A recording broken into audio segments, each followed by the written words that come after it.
Kaixo denori. Nik Eixeta artista edo sortzailea naiz. Aurkeztu behar dizueten artelana margo bat da. Nere ohizko lana abstraktua izan arren, kasu honetan, izozmendi baten irudia era figuratiboan margotu dut. Era hontan, ikusle guztiok lehenengo begiratan identifikatzen duzue izozmendia. Margo hau, 2020ko martxoan, pandemia garaiko konfinamenduan egin nuen. Izozmendiak edo eizberrak poloetako itsasoan aurkitzen dira.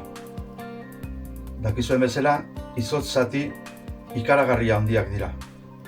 Eta itsasgainean ikusten dugun zatia, txikiena, bera, 7 bider aurkitu dezakegu itsaso azpian.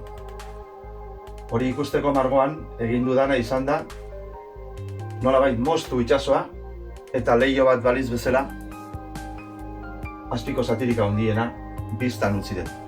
Margo hau egiteko akrilikoak eta tintak erabili ditut paperaren gainean. Goiko zatian ikusten dugu nola kolore ilunetan ekaitza datorren ezkerraldetikan gure itsasoan mendebaldetikan sarritan etortzen zaigun ekaitza bezala. Erdian, izozmendiaren muturra ikusten dugu txuriz. Margoaren beko zatian ikus ditzakegu itsasoan sortzen diren korrienteak eta mugimenduak.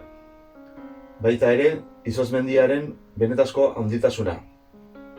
Guztia kolore urdinez, gama desberdinetan margotua dago, eta beko une naranja honekin irudikatu nahi dudana izan da lurrak bere barruan duen magmak ematen duen berotasuna azalera. Margo hau, izotzertzak erakusketaren abiapuntua izan zen.